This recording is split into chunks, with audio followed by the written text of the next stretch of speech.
আসসালামু আলাইকুম। আপনারা দেখতে পাচ্ছেন এই যে একটা ছাগল আপনার আলু খাচ্ছে। তো আমি আপনাদেরকে ছাগল পালার বিষয়টা নিয়ে আপডেট দেওয়ার জন্য আসছি। এই দেখেন ইঁদুর মরে আছে। তো যাই হোক, তো এই যে সামনের দিকে আরও ছাগল আছে, আমি আপনাদেরকে দেখাচ্ছি, দেখেন।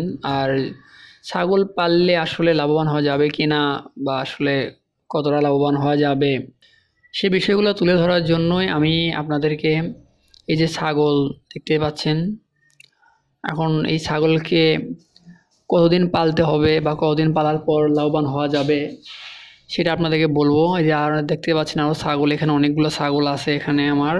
তো আমি এই ছাগলগুলো অনেকদিন ধরেই পালতেছি, এমনকি পালতে পালতে এটার একটা এক্সপিরিয়েন্স একটু হলেও হয়েছে। তো চিন্তা করলাম আপনাদেরকে বলি, হয়তো আপনাদের কোনো কাজে যদি আসে আর কি।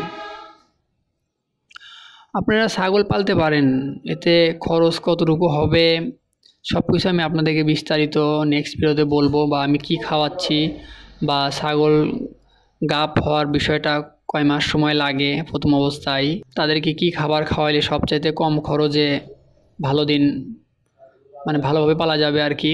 তো এই জিনিসগুলো আমি আপনাদেরকে বলবো। এই যে শীতের সময় তো এখন, তো আপনাদেরকে আরও আপডেট দেবো আমি। আশা করি আমার ভিডিওটা আপনাদের ভালো লাগছে। যদি ভালো লেগে থাকে তাহলে সাবস্ক্রাইব করতে পারেন।